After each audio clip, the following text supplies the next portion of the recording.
Fala galera, beleza?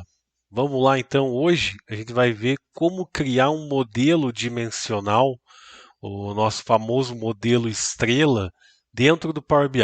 Tá? Eu vou dar uma contextualizada um pouco sobre modelos de dados, relacionamentos, e a gente vai continuar a nossa última aula, onde a gente fez uma conexão com a base de dados. A partir daquela aula, agora a gente continua criando esse modelo dentro do Power BI, usando uma base mais simples para que a gente possa fazer isso de uma forma rápida e que vocês entendam principalmente o contexto, beleza?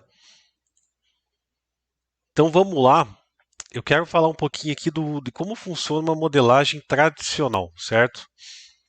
No modelo de banco de dados que está conectado lá no teu sistema ERP, teu sistema de gestão, teu sistema de atendimento ao cliente, qualquer sistema que for, ele está conectado numa base de dados e essa base de dados está modelada de uma forma tradicional que visa o desempenho do sistema, que o sistema seja rápido. Ou seja, por exemplo, uma tabela de produtos vai ter uma tabela de produto, você vai ter uma tabela de categoria do produto, vai ter uma tabela de tipo do produto. Para o cliente, você vai ter uma tabela de cliente, uma de estado, uma de região, uma de país. Para venda, você vai ter a tabela da venda, a tabela do item da venda. Para o vendedor, você vai ter uma tabela de vendedor, uma tabela de supervisor. Enfim, vão existir diversas tabelas e tudo isso visa favorecer a transação, ou seja, para que ela seja rápida. No momento que eu estou emitindo uma nota fiscal, tem que ser gravado rápido no banco de dados, para que a operação não pare e não tenha nenhuma demora, certo? Então, assim, uma forma bem simples, o modelo tradicional ele possui diversas tabelas, o que não é tão performático quando a gente quer criar visões, né, análise de dados usando esse banco de dados. E é aí que entra modelagem dimensional, que é uma modelagem focada para o modelo, para os sistemas analíticos, que vai favorecer a leitura do banco de dados, uma maior velocidade. Então, neste mesmo exemplo, vejam só como é que fica a estrutura aqui no modelo dimensional. A gente vai ter uma única tabela de venda, né? Não tem mais o item da venda, vai estar tudo aqui, a venda, o item da venda. Por exemplo, o produto, aonde eu tinha categoria, tabela de categoria do produto, do tipo do produto, todas as informações do produto vão estar numa única tabela. Todas as informações do cliente vão estar numa única tabela. O cliente, o estado, o segmento do cliente. O vendedor também uma única tabela junto com o supervisor, região, enfim. E uma tabela de data, né? Uma tabela de calendário que a gente chama aqui. E isso tudo visando favorecer, como eu já falei, uma maior velocidade na leitura do banco de dados, porque a análise de dados é leitura do banco de dados, certo? Então, essa é a principal diferença de um modelo lá que está ligado ao sistema de gestão e ao modelo que a gente cria para fazer análise de dados. A gente deixa um pouco mais compacto, organizado, para favorecer a leitura de dados. E aí surge o famoso modelo estrela, esquema estrela. Por que estrela? Porque a gente vai ter uma tabela fato no centro, e a gente já vai entender o que é uma tabela fato, e as dimensões, que são as características do vendedor, do produto, do cliente, e a dimensão de calendário ligadas a essa fato, que é um acontecimento, que neste caso é uma venda, formando um desenho aí parecido com uma estrela. Então, por isso, o modelo estrela. E aí vem, né, a questão: como que eu identifico tabela fato e tabela de dimensão?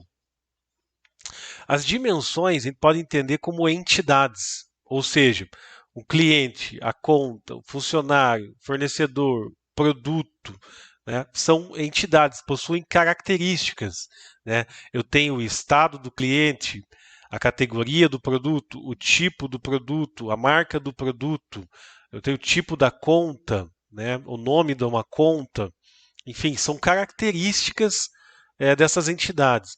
Então, normalmente as dimensões vão ser colunas descritivas, poucas linhas, e vão ser elas que vão ser os filtros para as nossas tabelas fato, e elas que agrupam as fatos. Como, por exemplo, eu quero ver a minha venda por estado do cliente, minha venda por marca do produto. Então, normalmente este por, né, ele indica que eu estou falando de uma dimensão. A venda por produto, ou seja, o produto é uma dimensão. Do outro lado, eu tenho fato. O fato realmente é um evento, é alguma coisa que acontece, é uma venda, uma compra, uma manutenção, uma ficha financeira do RH, por exemplo. E esse evento ele vai ter valores e quantidades. Por exemplo, na fato venda, a fato venda ela vai ter datas, né? Ocorreu em algum momento. Então o fato ele ocorre em algum momento, em alguma data, alguma hora, possui um valor, possui quantidade que vai nos permitir somar, contar, tirar média, ou seja, criar as nossas medidas, as nossas métricas. E, consequentemente, é uma tabela que tem muitas linhas, porque cada venda vai estar registrado ali na tabela fato, certo? Dito isso aqui, é uma breve introdução sobre o modelo estrela, fatos e dimensões. E agora a gente vai fazer um exemplo direto aí no Power BI. Então, vamos dando sequência. O último vídeo foi o vídeo 6, conectando base de dados. Está disponível o link aí embaixo. E a gente parou aqui no Power Query. Vou abrir o Power Query. Basicamente, a gente conectou na tabela e fez alguns gráficos aqui bem simples, né? Valor total por estado, valor total de venda por mês e por marca de produto. E agora vamos continuar, então vamos no transformar dados aqui no Power Query e vamos ver como a gente faz para criar essas fatos e dimensões aqui dentro do Power BI. Ok? Vamos dar uma analisada. O que a gente tem aqui? Tem código do cliente, tem o produto, o nome do produto, não tem o código do produto, tem a marca do produto, o estado está relacionado com o cliente e aí tem o valor total, certo? Então, de fato, essa é a nossa tabela fato. Vamos dar 2 cliques nela aqui e renomear para F vendas. E vamos duplicar ela. Então, botão direito do mouse, duplicar, para a gente criar uma dimensão. Vamos chamar aqui de D cliente. E a gente vai usar essa opção que está aqui na página inicial, escolher colunas, e vamos deixar somente as tabelas referentes a cliente, que são quais? Código do cliente, cliente e estado. Maravilha! Se eu for aqui no exibição, perfil da coluna, vou habilitar aqui para ver mais de 1000 linhas. Como é uma cópia da fato venda, essa minha tabela tem quase 12.000 linhas. Só que como eu quero uma dimensão, e aí é importante o seguinte, a gente entender como que funciona o relacionamento entre as tabelas. Vou fazer um exemplo aqui para a gente entender mais fácil. Então, como funcionam os relacionamentos? Eu tenho uma tabela de vendas que vai ter o código do cliente, vai ter o produto, quantidade e valor. E eu vou isolar numa dimensão os dados do meu cliente. Os dados que se repetem aqui, nessa tabela de dimensão de cliente, não vão se repetir. Não precisa repetir. São dados únicos. Ou seja, aqui eu vou ter 10 vendas para o cliente 1, mas o cliente 1 vai aparecer uma vez aqui. E aí o segredo está no relacionamento. Então eu vou criar um relacionamento aqui entre a tabela cliente, a dimensão cliente e a tabela de vendas. E esse relacionamento a gente chama de um para muitos. Por quê? Um relacionamento de um para muitos, que a gente vai representar como N. Um para N, um para muitos. Por quê? Porque imagine lá, o cliente Rodrigo está aparecendo uma vez aqui na minha tabela de cliente, mas aqui o código do cliente Rodrigo aparece 1000 vezes, porque tem 1000 vendas para o cliente Rodrigo. Então esse é o relacionamento mais comum que a gente tem aí no modelo de dados para análise, né? É o modelo um para muitos. Então, um cliente está em muitas vendas, um produto está em muitas vendas, um vendedor está em muitas vendas. E dessa forma a gente vai criar a nossa dimensão de cliente. Então, para isso, eu preciso deixar aqui somente os clientes únicos. E eu clico aqui na minha coluna de código do cliente e vou remover as duplicadas. Dessa forma, eu mantive 778 clientes. Vou fazer a mesma coisa, então vou duplicar minha F vendas, chamar de D produto. Vou manter somente meus dados referente a produto, ou seja, produto e marca do produto, né, no escolher colunas, página inicial escolher colunas, e aí vou remover as duplicadas também. Essa tabela de 12 mil linhas aqui ela vai diminuir, porque eu vou deixar só os produtos únicos. Vai aparecer uma vez cada produto. 871 produtos. Maravilha! E aí na minha fato vendas, concordo assim, se eu vou relacionar minha fato vendas com minha dimensão cliente, com minha dimensão produto, eu preciso deixar na minha fato vendas somente o código do cliente. O cliente não precisa porque já está na dimensão de cliente. O produto, a marca do produto não precisa, pois está na dimensão de produto. O estado não precisa, pois está na dimensão de cliente. Então a gente enxuga a fato, deixando as chaves, que a gente chama, o que vai ligar com a tabela de cliente, é o código do cliente, o que vai ligar com a tabela de produto é a descrição do produto, neste caso, porque a gente não tem o código do produto. Maravilha. E a gente tem aqui a data de emissão. E a gente também usa, como boa prática, criar uma tabela de calendário. A gente chama exatamente de dimensão calendário. Então, vamos aprender a criar ela aqui direto no Power Query, de uma forma bem simples, tá, pessoal? Botão direito do mouse, nova consulta, consulta nula. Eu vou chamar aqui uma função que chama igual list.dates.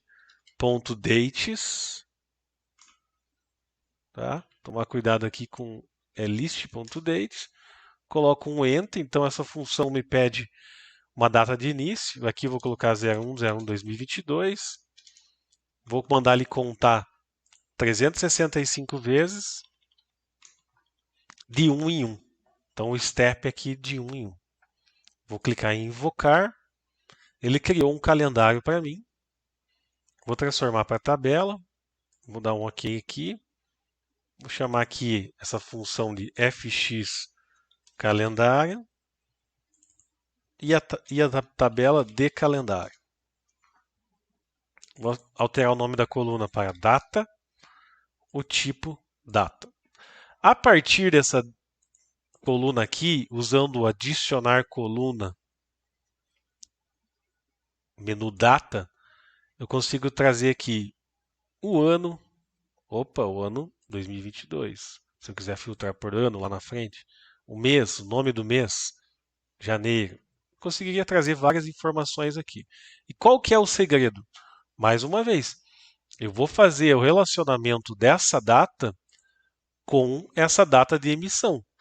E se eu quiser fazer algum agrupamento por mês, nome do mês, eu vou conseguir. Por ano, eu vou conseguir. E como a gente faz esse relacionamento? Né? Fechar o Power BI aqui, o Power Query. Ele vai atualizar todas as nossas tabelas ali. Agora a gente ficou com essa estrutura de dimensão e fato, né, aqui. E nesse botão de modelo, a gente faz o relacionamento. Vejam que como eu não mudei o nome dos campos, ele já criou, ó, por código do cliente, já criou o relacionamento. Por código do produto, já criou o relacionamento. E a gente vai criar aqui para decalendário. Como? Eu vou arrastar a data do decalendário sobre a data de emissão. Ele vai fazer, ó, vejam, percebam que é um relacionamento de um para muitos, de um para muitos, de um para muitos. Desta forma, se eu quiser fazer agora uma análise, por exemplo, de vendas Então, valor total por nome do mês, eu tenho essa análise aqui. Se eu quiser fazer uma análise de vendas por estado, eu vou lá na dimensão do cliente e trago o estado. Então, além de tudo, fica mais organizado, mais rápido e segue um padrão, né? Então, por exemplo, o valor total, vou pegar um gráfico aqui de rosca. Valor total por marca de produto. Feito, pessoal. Então, essa é a dinâmica, né? Um modelinho simples aqui com 2 dimensões, 3 dimensões e uma fato, mas esse é o padrão de fatos e dimensões modelo estrela. Beleza? Se você gostou, deixa teu like lá, assina o canal e acompanha a gente, comenta e até a próxima. Obrigado!